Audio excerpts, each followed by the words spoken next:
I do serve on scientific advisory boards for TG Therapeutics, along with a couple companies that have drugs that compete against this drug, and this study was funded by TG Therapeutics.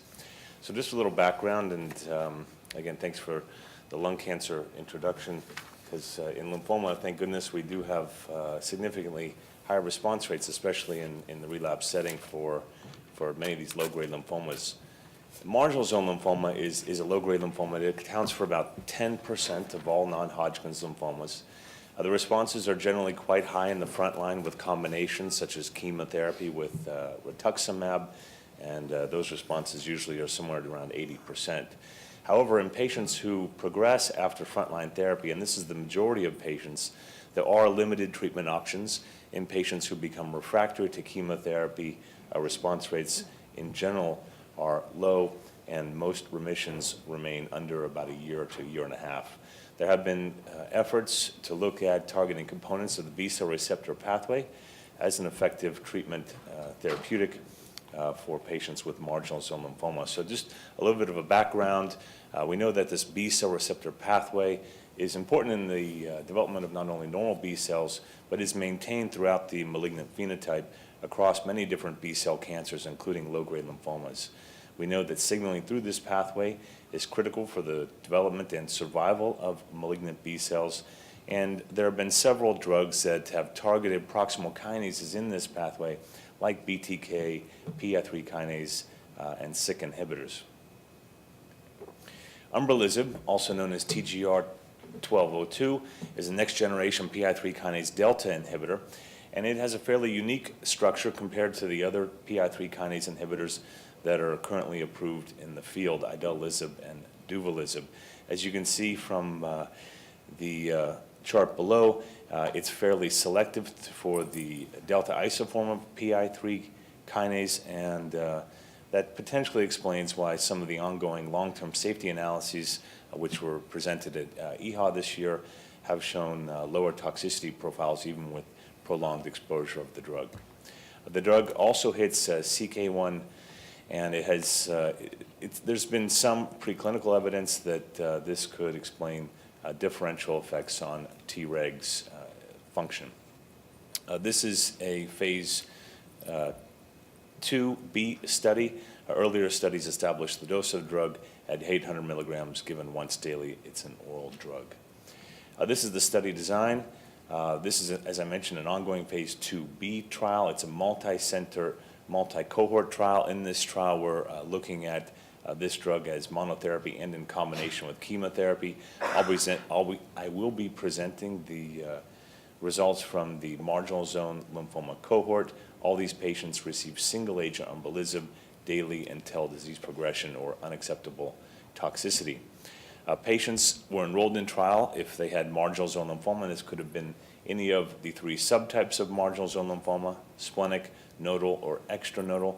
They had to have, they had to be requiring therapy per the treating physician. They had to have relapsed disease following at least 1 line of prior therapy, and one of those had to include CD20-directed regimens such as rituximab or obinutuzumab, and they had to have good performance status. The primary endpoint was overall response rate as determined by an independent review committee. Secondary endpoints included duration of response, PFS, CR, time to response, and clearly safety. So as I mentioned, this is a report of an ongoing trial, so I'll be presenting the 42 patients who have at least 9 months follow-up in the trial. Most of the patients that were enrolled were the extranodal subtype of marginal zone lymphoma, and this is the most common subtype in the community. Fairly well balanced between male and females. As I mentioned, all patients had a good performance status. I think it's important to point out here in the pre-existing prior therapies, 70% of patients had received chemoimmunotherapy. So these were not just, again, all patients who received rituximab as a single agent. And 20% of patients were refractory to the most recent therapy. A small subset of patients were refractory to rituximab.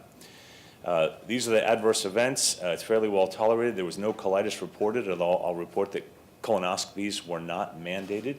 We did see diarrhea. Around 10% of patients had grade 3 diarrhea. I think that the itises are the things we generally pay attention to with this class of drugs, specifically pneumonitis, colitis, and transient hepatitis. And if you look at the incidence of those events, they were fairly low. Diarrhea, or specifically grade 3-4 diarrhea, only occurred in 2 patients, 1 patient before 6 months, 1 after. The transaminitis appeared to be time-related. Most of the time this occurred in the first couple cycles of therapy. As I mentioned, grade 3-4 diarrhea was quite uncommon.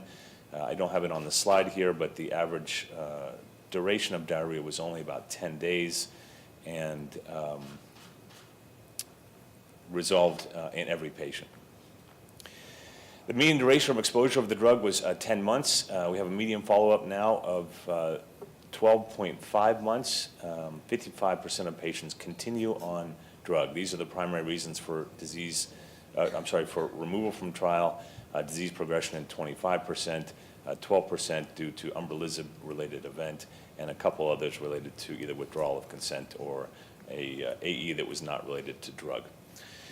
These are the overall response rates, both by the investigator and the independent review committee. Overall response rate was the same, slightly higher CR rate. Here in the independent review committee, that was 19%.